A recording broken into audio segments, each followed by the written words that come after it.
This is Harry Gines, the first black man of reparation in U.S. history. I'm coming to you today to bring you a part two of women's rights. Now, today, our feature will be Harriet Tubman. Now, my research has brought me to a 16 millimeter film that may not ever been shown before. I have researched it, looked through everything that I could possibly find, and there is nothing showing the entirety of this film. Now, today, I'm here to make sure that everything is in order so that there is no repercussions on anybody's part. This is a matter of humanitarian purposes. That's what this tape is about. We should never look at it as something in monetary. If it is such an issue that ever arises, we will deal with that matter when that time comes. We're asking YouTube to recognize Harry Gines versus the United States as Harriet Tubman under women's rights or connected. And if I can just bring to you the film itself as who were involved with the making of this film for the fair use that is being shown today. These are the people in the past who have created this wonderful piece that I'm bringing today as a raw footage never seen before. Now, if it has been seen, that is part of the dilemma itself, because it features a journalist by the name of Walter Cronkite. Now, Walter Cronkite would be somebody in journalistic history that would be in comparison to a Babe Ruth. I mean, it doesn't get any more articulate and exact other issues that Walter Cronkite has left us with. He dates back, the 20th century, is just filled with his work in the area of journalism. So he is the epitome of what journalist was in the 20th century. And I'm here today to bring his legacy as he depicts Harriet Tubman. That's very important, that we bring the entirety. Again, I have shown the origin of the film. I'm asking that YouTube allow and recognize this is particular for YouTube so that they will know the connection between Harry Gines versus the United States, case number 99-10-255. The connection would be very simple under women's rights. That is the cornerstone for the freedom that just around the globe. But yet, staying with the subject of trying to establish Harry Gines and Harriet Tubman, let me just get straight to that, because I don't want to drift any further in my presentations, because this is directed at YouTube. So we need to make sure all our under the law is in order.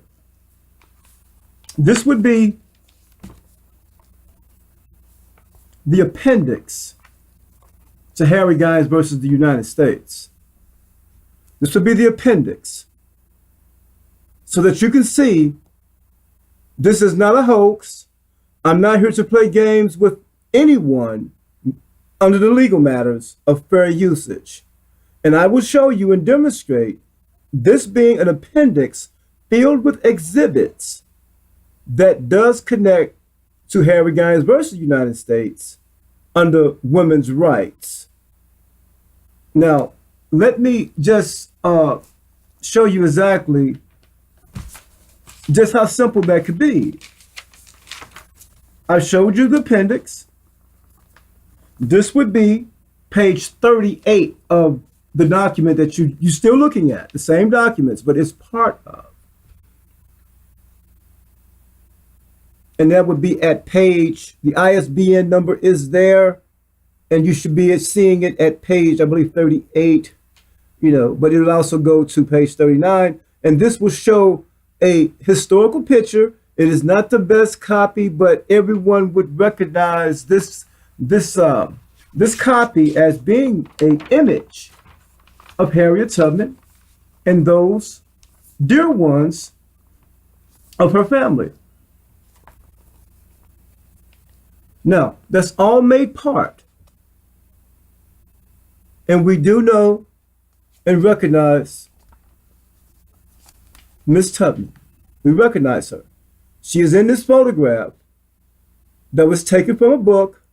I showed you the almanac. Get as close as I possibly can.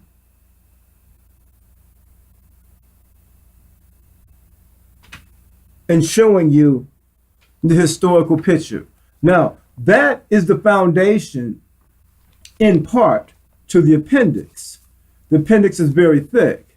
It's filled with many exhibits. Many exhibits it's filled with. But we're just going to show today just the connection with Harriet Tubman and Harry Gines versus the United States under fair use law concerning women's rights. Now, it's been a lot going on in the month of April. And what I'm trying to also present in presenting this entire remix, this is a remix, this is my dialogue for it, for Harriet Tubman film. But yet, this has been one of the most deadliest Aprils I've seen in my lifetime. Churches being burned, icons being shot down on the streets. This is something that, someone needs to bring a cornerstone so we understand exactly what citizenship and non-citizenship establishes within the African descent of the United States. Harriet Tubman is a front runner. I am here to bring the dead to light. That is what this is about.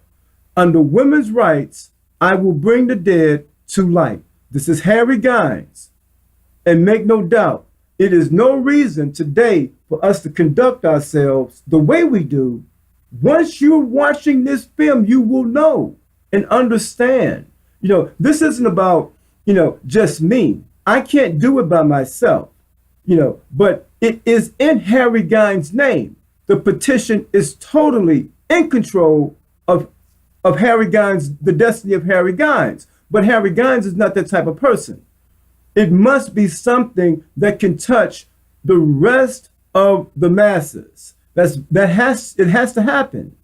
Now either it happens through this film. There has been other films that you may have heard of inside, the media of Harriet Tubman's film being put out, but it hasn't really reached the box office yet. It's always something when it comes to Harriet Tubman. Now mind you, I have done the research and I have seen many journalists, activists that have done their presentations on Harriet Tubman on YouTube. This film it's not to be found. I haven't seen it. And the bad part about that, if I can say this, because I won't have much of a conclusion after this film, because I will go right back into part 3. That is what's to come, part 3, because we're nowhere near done this within my sequel. I'm nowhere near finished, but I don't want to give any information on what's to come. But right now we're here to establish Harry Gines versus the United States and Harriet Tubman under women's rights. She is the cornerstone. Now, as I said, there are many journalists that I've seen doing their presentations on YouTube. Now, I'm not here to, I want to give you your respect. Yes, I do. That's what I'm trying to do here by mentioning that I have seen you and you know who you are. Many of you have put together some wonderful pieces on YouTube about Harriet Tubman. Yes, you have. And it helped a lot, especially, like I said, when I seen those faces that I recognize. So the path to the Underground Railroad is still open. And Harry Guns is here to make sure of that. That's why I say it's in my name for a reason. But yet, that's so many stories to that leading us here today. And just a wonderful time it is to capture the moment in the 21st century.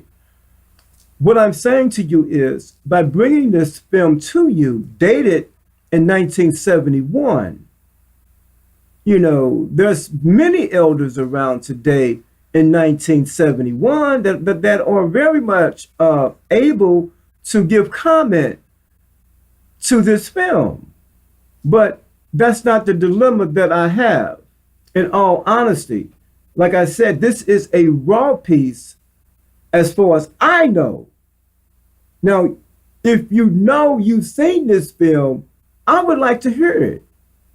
You see, because it's amazing how the 20th century technology could get away from someone like myself, have no knowledge of it at all. And it's not, say, necessarily a college level or a university level production. It's not necessarily meant for just the higher education, the higher learning. It's not just necessarily meant for that.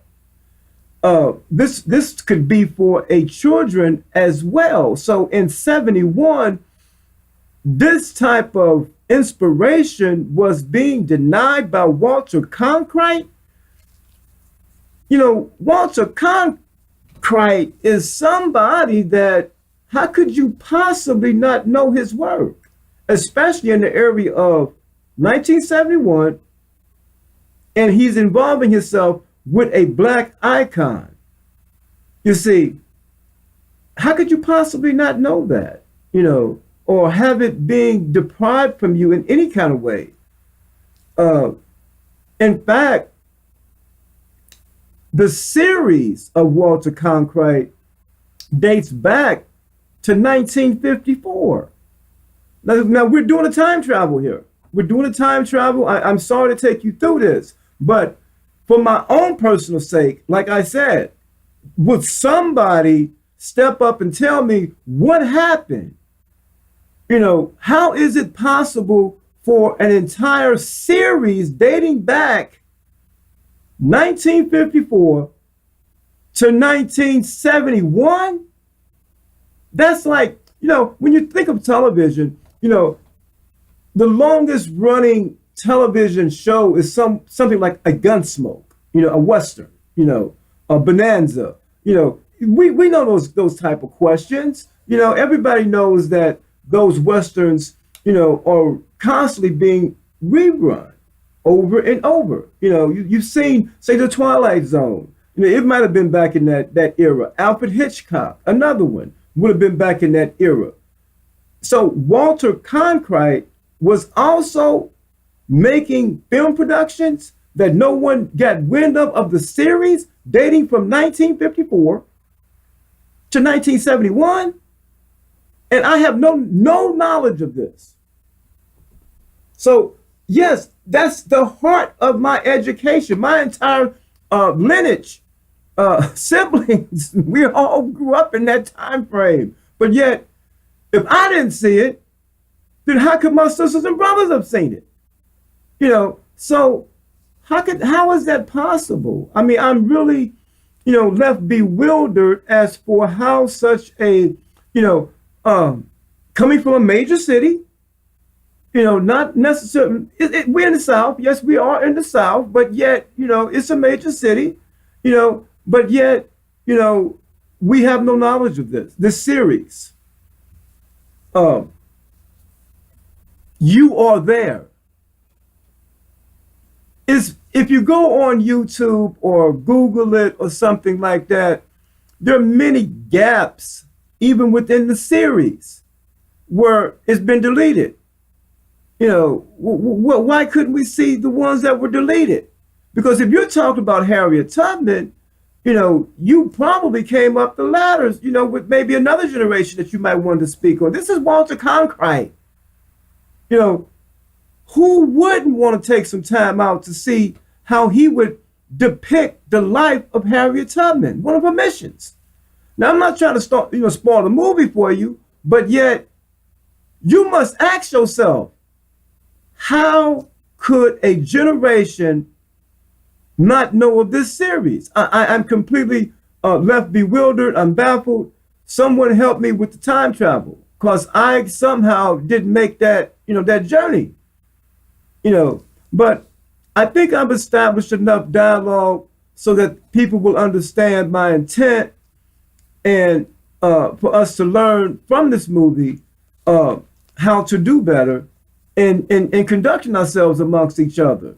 You know, that's very important now. Now, if this starts it, if this is a start, when you can see what the cornerstone was into, you know, maybe, you know, we need to really just take another look at, you know, the whole journalists to the masses, because something is not really reaching everybody on how to come on a page. Now, again, I don't want to spoil the movie for you, you know, but there are some parts in there that, I mean, it's like, it's already division. You know, some didn't want to go, so some did. So, you know, many wanted to stay on the plantation. I mean, everything, what was wrong? This is all they knew. So that's what I'm trying to get at. It's something here that's being withheld that could have made a difference if someone could have seen this program.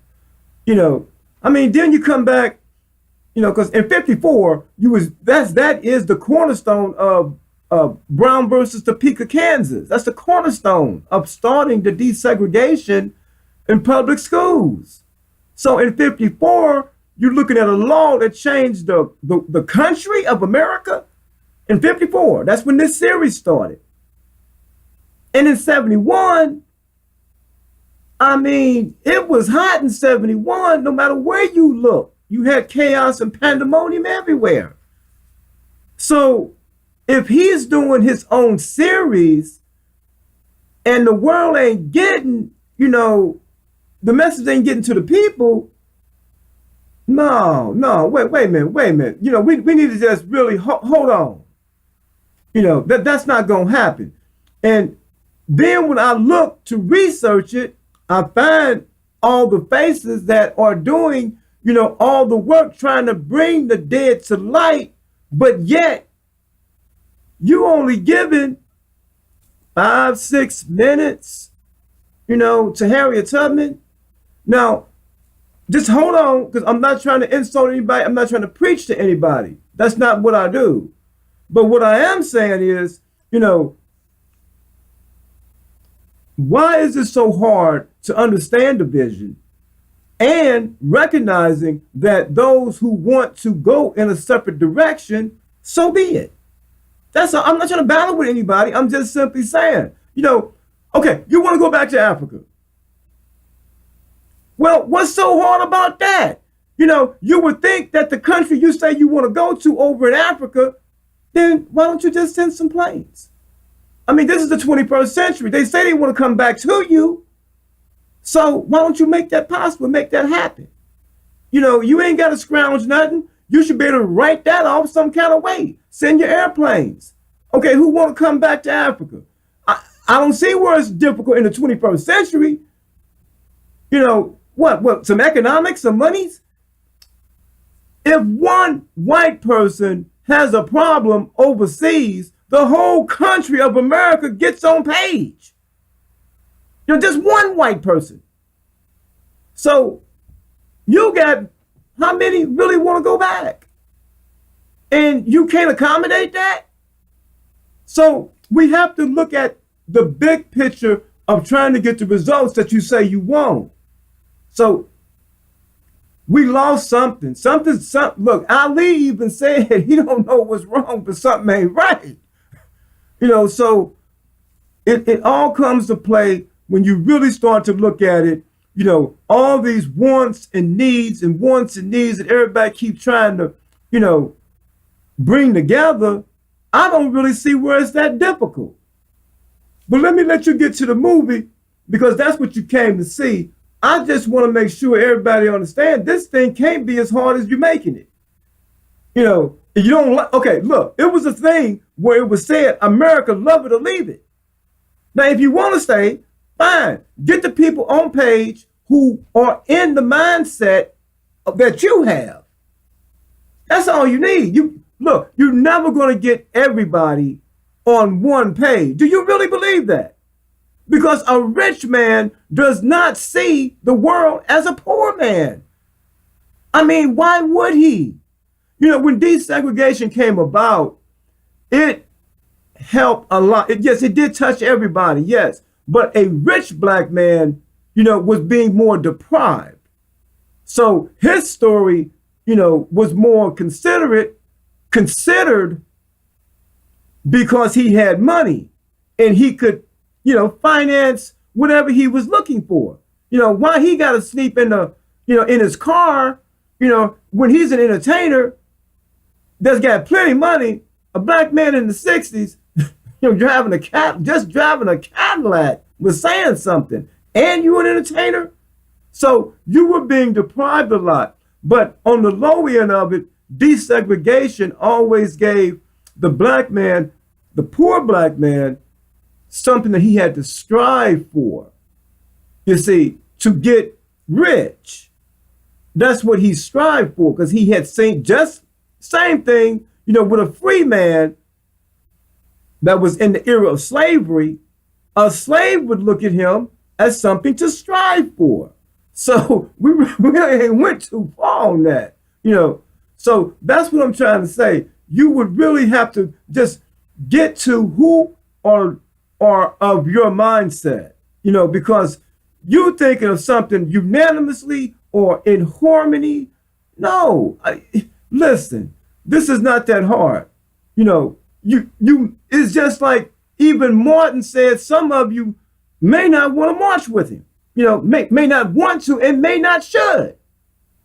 You see, so you're going to always have divisions, but you can still get where you're trying to get to if you just stop complicating it all. In other words, Harry Guys versus United States has already done what you're trying to do. It's really just that simple. So you can keep trying to research, trying to put your own thing together all you want. That's fine, nothing wrong with that. But the cornerstone, I made sure that Harriet Tubman, being part of Harry Guys versus United States, is connected. And remember that.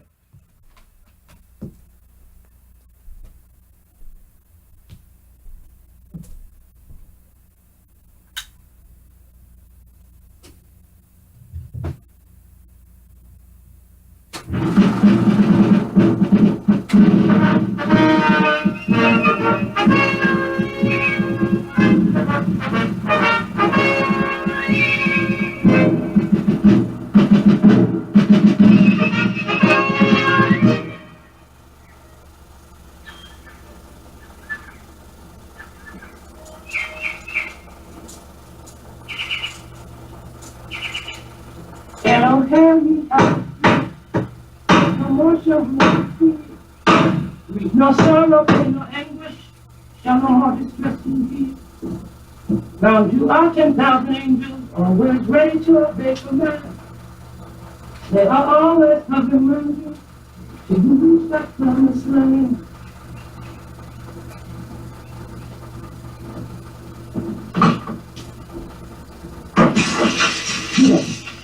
Who are you? I'm leaving tonight from the grove behind Thompson's slaughterhouse. You be there? Maybe.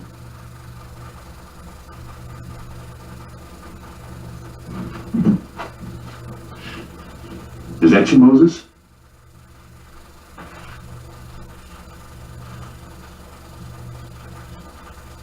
This woman is Harriet Tubman. Born in slavery, she repeatedly risked her life to bring freedom to other slaves.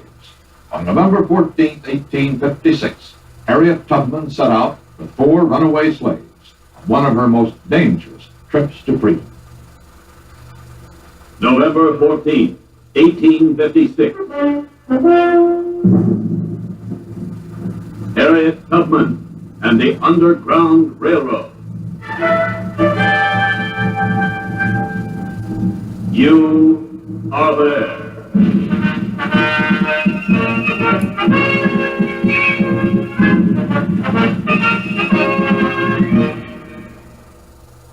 The question of whether a man has the right to own slaves has divided the United States into 2 hostile camps.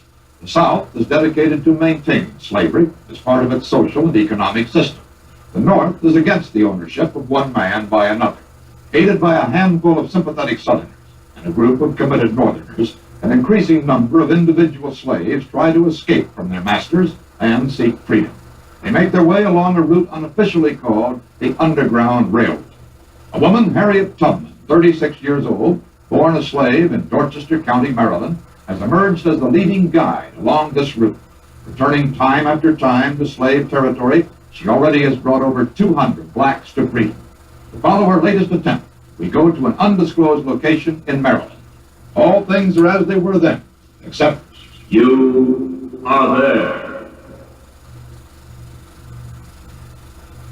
This is Bernard Calb, CBS News. I'm in a small clearing somewhere in Dorchester County, Maryland.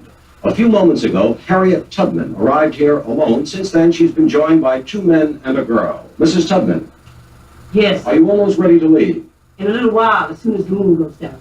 How do you feel starting out? Isn't there always an element of the unknown? Every trip is different. I try not to use the same route twice in a row. But there is one thing that stays the same. The river. This side is slave. The other side is free. Now all we got to do is cross that river before they get us.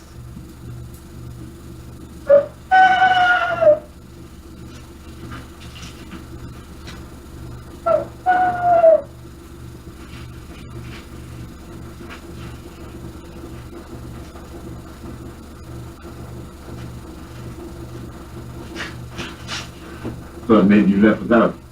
You just made it. The moon's down. Let's go. Let's go. It's too dark. I can't see anything. Just stay close to me, Mary. If we get lost, we'll get lost together. This is Bernard Calb, CBS News. Now to Wilmington, Delaware. This is David Shumacher, CBS News. I'm in the Wilmington, Delaware house of Sarah and Thomas Garrett, reputedly one of the major stops or depots on the Underground Railway. Mrs. Garrett, Yes, do you and your husband, in fact, provide food and shelter to runaway slaves? My husband and I provide food and shelter to anyone who needs it. We do not ask questions about their status. But you do know that it's against the law to help runaway slaves, even in the North? Well, we're very aware of the fugitive slave law. I've been convicted and fined many times under its provisions. But let me tell you, sir, as a Quaker and as a free man, I will continue to violate any law which denies the rights of any human being. Have you ever heard of Harriet Tubman? I don't ask the names of anyone when they come to my door. Then you wouldn't know whether she was on her way here. I wouldn't, sir. But if she is, I pray she makes it. Thank you, Mr. Garrett. This is David Shumacher in Wilmington, Delaware. Now to Cambridge, Maryland. This is Morley Safer, CBS News, Cambridge, Maryland. For some time now, the local runaway slave patrol has been gathering in this printing shop. William Hewlett, one of the largest slave owners on the eastern shore of Maryland, has ordered posters offering substantial rewards for the runaway slaves. Here's a description of Bailey and the others. Now, we want them back dead or alive, so don't hesitate to shoot if you have to. You got any idea where they're headed, Mr. Hewlett? Sure. Right across the Christiana into Delaware. Good. Now, get these things around. Get the word to the other patrols. Plenty of money in this for all of you. Mr. Hewlett, did I understand you to say that rewards for the runaways will be paid dead or alive? Gotta make an example. I made Joe Bailey my head field hand. What do I get in return? Now, a dead Joe Bailey's going to discourage a lot of slaves from getting ideas of heading north. Of course, I'd rather have him back alive, but dead or alive. I want you back. Serious? Yes. It seems. When? About an hour ago, moving through the woods behind the baker place. Head north. Well, get after them. 5 of them, Mr. Hughes. 5. And there's only 4 missing. 2 women. 2 women.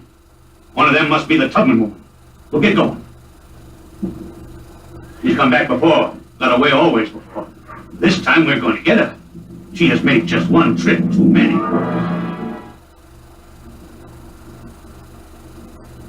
Harriet Tubman, at the head of a small group of runaway slaves, has been on the road for several hours now. For a report on their progress, we go to CBS News correspondent Bernard Kalb at an undisclosed location. All right. Shh. Just stay here, in the shadows. I'm gonna go talk to these people. They've never been in the museum. They always have. We are now at a house which we have learned is a major southern stop on the Underground Railroad. A few minutes ago, we began to hear the sounds of the slave patrols and their dogs.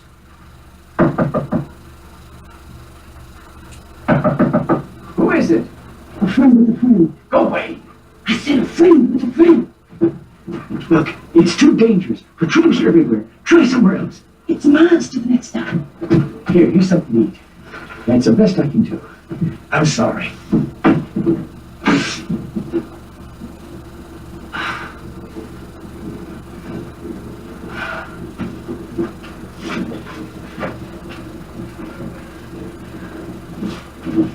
Is he going to take us in?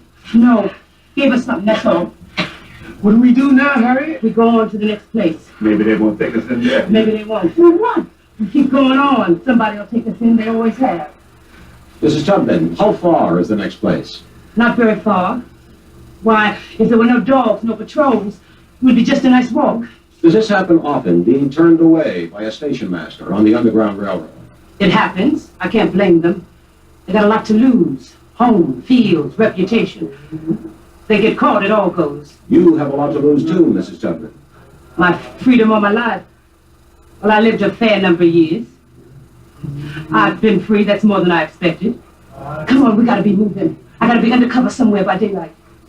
This is Bernard Kalb, CBS News. Now to David Culhane in Boston.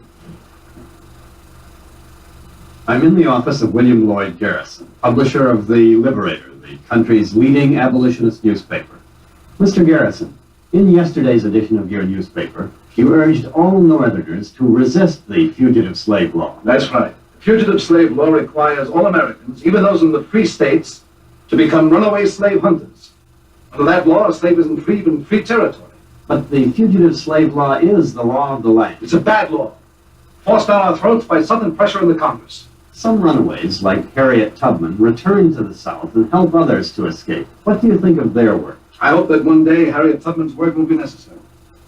You feel someday that slavery will be abolished?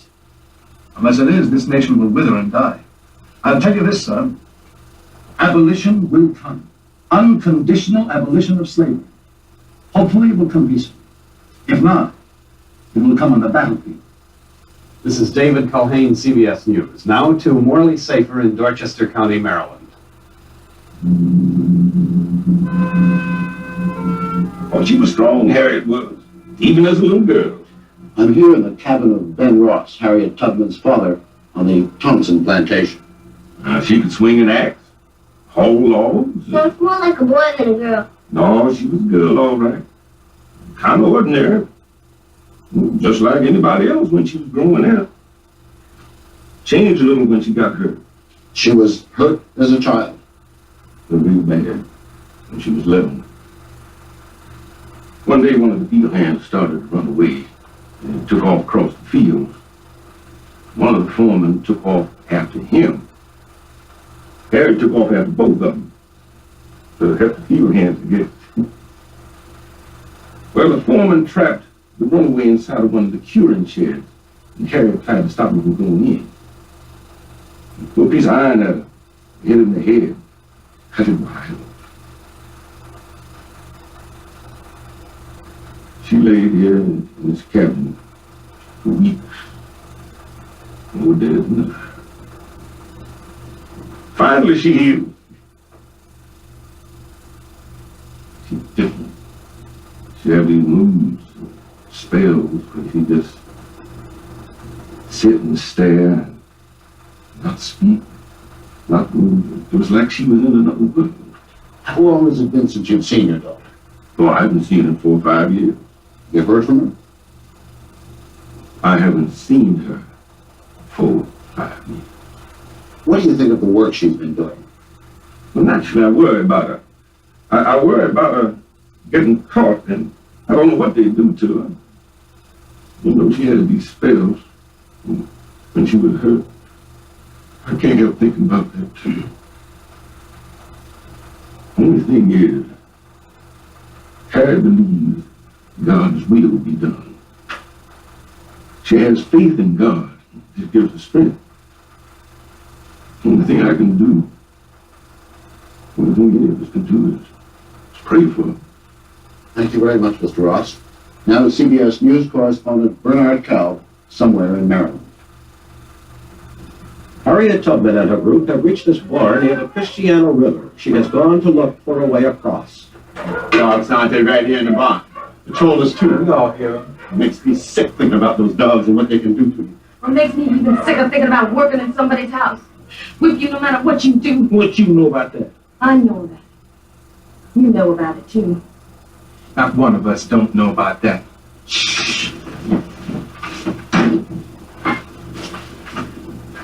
River's high. Patrollers all over the bridge. Joe Bailey, here's something to cheer you up. Says here you're worth $1,500, dead or alive. That's a lot of money. I tore this down from a tree near the bridge. Farmer says $1,500 for Joe Bailey, $800 for Peter Pennington, $200 for William Holmesworth. How much for me, Harry? The peers are not offering anything for you, Mary. Nothing at all? But that's not fair. Oh, when I was your age, my master sent me off to work, and all he got for me was 6 cents a week. Lady I worked for said I wasn't even worth 6 cents a week. Dog's getting close, Harriet. Now, how are we going to cross the river? I can't see. We'd be safe over there, but right now, I just can't see. You can't say. What do you mean you can't say? You told us you knew the way. You promised to take us to Phoenix. Now it's right across the river and you can't say. Now what are we going to do? Answer me. What are we supposed to do now? Answer me. What? Alone. There's something wrong with us. She can't even hear me. I'm not staying around here. Go out there. You give us all away. I'm going.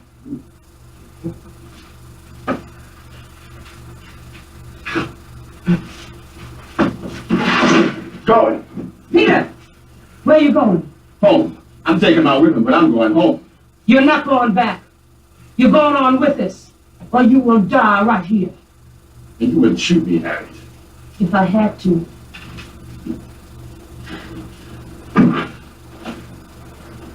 We're crossing the river by daybreak. How? Walk. There's a narrow place downstream from here. Harriet, I can't swim. It's shallow, not over your shoulder. You crossed that before? No. But I just saw it. Right now, while you were talking, Peter, I had this vision. It was dark, just before light. And I saw this narrow place there in the river. And that's where we're going to cross.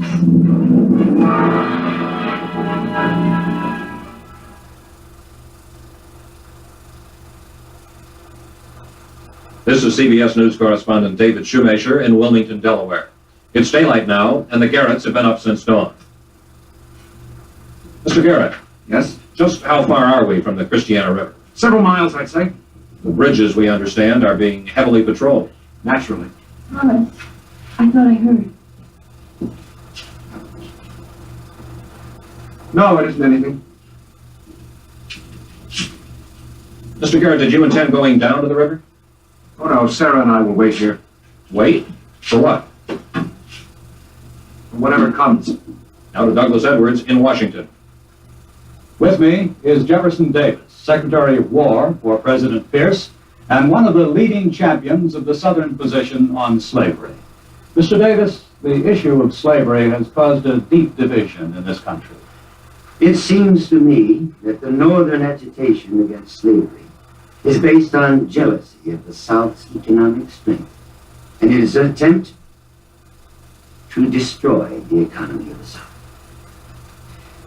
We do not try to force slavery upon those states which do not desire it, But we do defend the right to maintain slavery in those states where it is a part of the fabric of our lives and mutually beneficial to both slave and master. But it's been described as barbaric. It has, because it has been deeply misunderstood. We in the South are basically an agricultural people. Our prime concern is the cultivation of our fields. We depend on the institution of slavery for our well-being. The slave provides a labor. The master provides, in return, all the necessities of life. There's nothing barbaric about that. Thank you, Mr. Davis. And there we were in the middle of the river, and the water was up around my neck, and I could hear the dogs on the bank that we'd left, and I said, "Harriet, I'm going to drown." And you know what she said? Tell her what you said, Harriet. I just said, if you're going to drown in freedom. Keep going. Just a few moments ago, there was a knock at the Garrett kitchen door. Then came the words, "A friend with a friend." Harriet, how did you know where the river was shallow enough to ford? It came to me in my mind at the last stop. I sat down and I saw it in my mind. We've never seen so many patrollers and dogs. My master offered $1,500 for me. Ooh, if I turn myself in, I'll be a rich man. I'm worth this woman in the world. You know, all the time I used to hear about the Underground Railroad, I thought there'd be trains and engines. All there is people.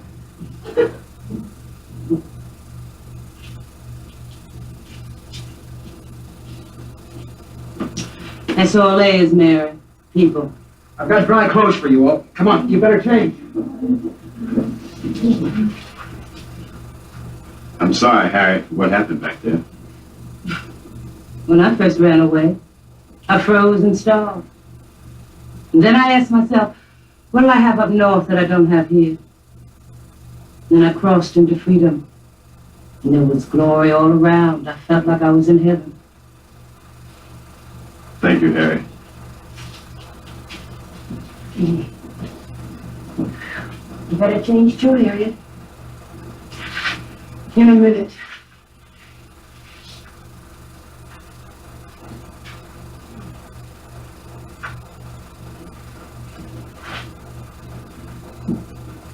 Mrs. Tubman, Yes, how long are you going to stay here at the Garretts?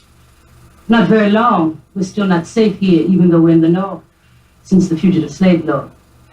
I gotta get these people on to Canada, up to St. Catharines. How many runaways have you taken up there already? About 200, I'd say. It's cold and lonely, but there's no fugitive slave law in Canada. Is this your last trip? I don't want to go south again. I'm not feeling as well as I should. Hoss, my mother and father are still there. If I thought there was a chance of their wanting to come out, it'd be worth one more trip, wouldn't it?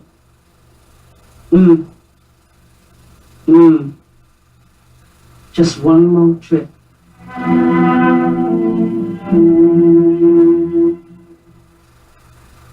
Harriet Tubman did go back south a year later to lead her mother and father to freedom. Then again and again, bringing out at least 90 more runaway slaves. The war, of course, ended the Underground Railroad and Harriet Tubman's role as its foremost conductor. She died March 10, 1913, at the age of 93. The personal courage of Harriet Tubman and thousands of anonymous men and women who built and ran the Underground Railroad is part of a struggle for freedom and justice, which still goes on today. The date was November 14, 1856. What sort of a day was it? A day like all days, filled with those events that alter and illuminate our times. And you were there.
Well, what'd you think?